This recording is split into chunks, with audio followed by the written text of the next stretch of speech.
تو اللہ کہتے ہیں وَأَمَّا مَنْ خَافَ مَقَامَ رَبِّهِ وَنَهَى النَّفْسَ عَنِ الْهَوَىٰ۔ دوسری چیز اللہ نے کہا جس نے اپنی خواہشات کو روک، اپنے آپ کو خواہش کے مطابق نہیں ڈھالا۔ ایک آدمی کی سونے کی طبیعت چاہ رہی ہے، اللہ کا منادی کہہ رہا ہے حی علی الصلاح حی علی الفلاح، اب اگر وہ اس خواہش کو چھوڑ کر یہاں آتا ہے تب مانا جائے گا کہ وہ اللہ کے بندہ ہے، اللہ کے کہنے کے مطابق جا رہا ہے، اپنی خواہش کو نہیں پورا کیا۔ جبکہ اللہ کے رسول صلی اللہ علیہ وسلم تو یہاں تک کہیں ہیں کہ کھانا اور نماز اگر دونوں ایک ساتھ جمع ہو جائیں، اذا اجتمع العشاء والعشاء فقدم العشاء، کہ اگر عشاء کی نماز کا وقت ہو گیا ہو اور کھانا بھی تیار ہو، بھوک لگی ہو، تو اللہ کے رسول کہنے پہلے کھانا کھاؤ، اس کے بعد نماز پڑھنی جاؤ۔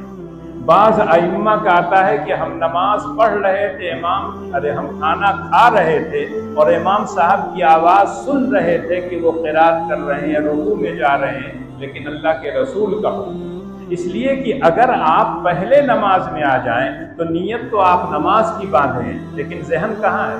کھانے کی۔ لیکن یہ نہ ہو کہ جیسے ہی کھانا آئے تو آپ کہتے ہیں کہ نہیں کھانے کی خواہش ہے۔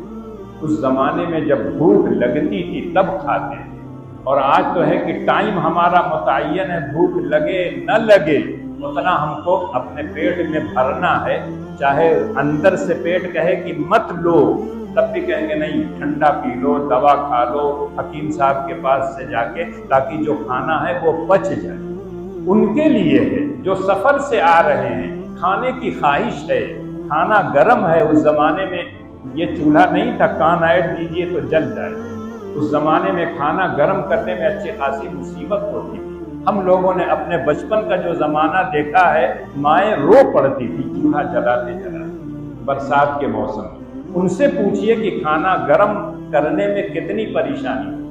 تو اسلام نے تو ساری آپ کو چھوٹ دی ہے، اس کے بعد کہتا وَنَهَى النَّفْسَ عَنِ الْهَوَىٰ، خواہش کے مطابق اپنے آپ کو مت ڈھال۔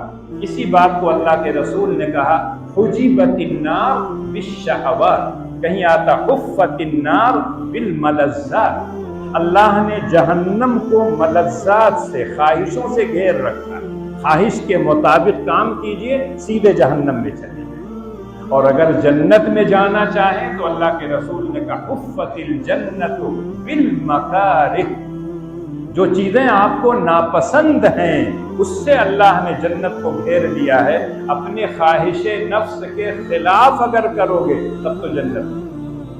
بچوں کو دیکھا ہوگا جہاں سیڑھی بنی رہتی ہے ایسے ڈھلان رہتا ہے، بیٹھے تھوڑا سا دھکا دیجئے نیچے چلے جائیں، لیکن اگر ادھر سے چڑھنا ہو تو نہیں چڑھتا۔